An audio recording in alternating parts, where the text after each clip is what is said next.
Despite all the things that have happened, I've decided to stay here. To be honest, I fully intended on leaving as soon as possible after my last post, but that changed when I went to Michael's funeral.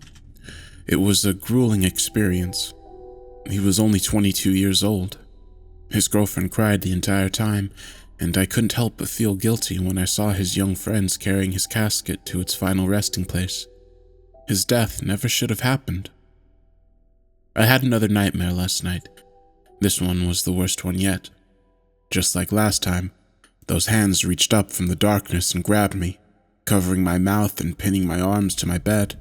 That sickening, fishy smell turned my stomach, and my eyes began to water as I struggled against them. Then 2 more hands rose up and held my eyes open. I watched in horror as a face protruded from the ceiling above me. It was like the one I had seen at the water, all green and mossy. Tears began to stream down my face as I recognized the features. It was Michael. "Why did you do this?" he said, cold black fluid dripping from his mouth. I tried to respond, but couldn't over the hands that were clasped over my face. Why?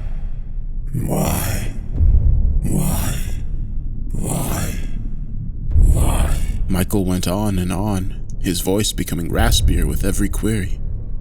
I laid there for what felt like hours while he stared down at me and asked why I had done this to him. I woke up in a cold sweat and could have sworn that disgusting smell still permeated my room. I began to think that this was all my fault. I should have heeded the warnings about bad water. I don't think I was the first to go there, but I was the first to see the truth of it and come back alive. Badwater isn't just well known amongst the divers. There's a variety of local legends about that part of the river, and when I think back, I recall hearing something about hands that drag people to the water's depths. Growing up, kids would spread rumors and folktales about Badwater and the river as a whole. As I got older, I assumed they were just stories that grown-ups made up to keep us away from the dangerous rapids. I began digging into the history of our town.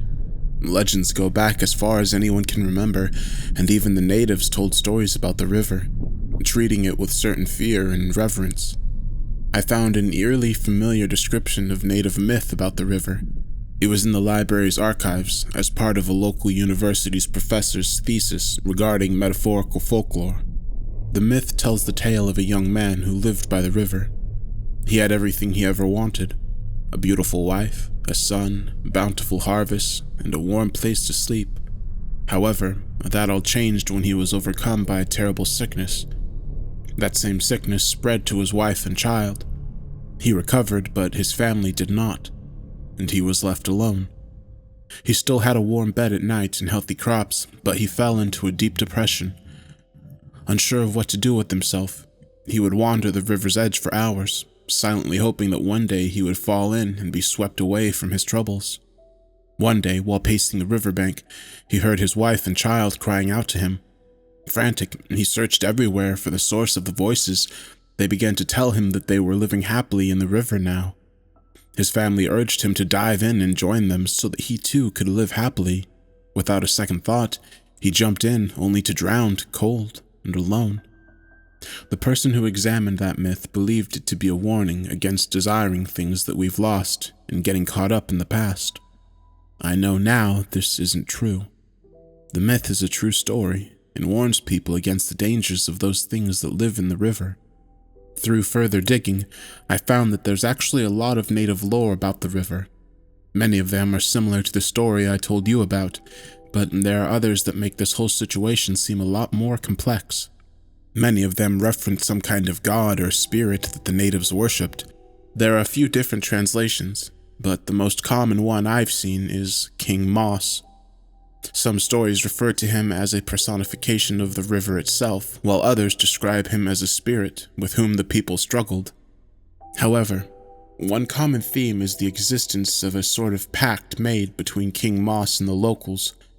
Some stories made it sound like they sacrificed people to him in order to quell his rage, while others described a situation in which he was to be left alone in exchange for not actively hurting humans.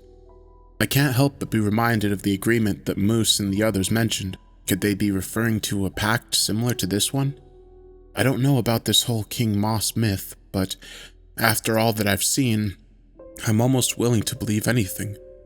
After that, I got the idea to plot out the disappearances and deaths that have occurred in the past few decades. What I found was pretty typical. Most reports were evenly distributed around the most dangerous parts of the river, as well as the areas where most people tended to gather. However, I noticed an unnerving trend. Reports in which there was no body recovered occurred almost exclusively in the areas around Badwater, as far back as the reports go. In those areas, a body was only recovered about 15% of the time. This was commonly attributed to the strong current there, which supposedly carried them too far to be found. But now I know the truth. The hands got those people and dragged them down to feed. However, while doing this, I noticed something even more intriguing. I was using a couple of different maps to plot out the disappearances when I realized that there were inconsistencies between the two. Curious, I looked at a few more maps and saw even more inconsistencies. They were all relatively similar, aside from a few changes due to creeks drying up and urbanization. However, there was one area deep in the forest west of Badwater that didn't seem to match up on any of the maps. Some of them indicated nothing but forest there, while others showed a small lake. A few of the older maps even depicted a cave system. I used Google Earth to look at the area, but something strange occurred. The picture was incredibly pixelated. Everything around it was clear, but it became blurry as soon as I toggled over the area where the maps were inconsistent. It was still somewhat visible, but I had difficulty discerning anything other than tree coverage. I'm surprised that I'd never been there before. I've spent a lot of time wandering the forest, and I somehow never managed to stumble into that place. I'm going to check it out soon. I think that this secret goes deeper than Moose and his crew. There's more to this, and I'm determined to figure it out. Wish me luck. And if I don't come back, well, just wish me luck.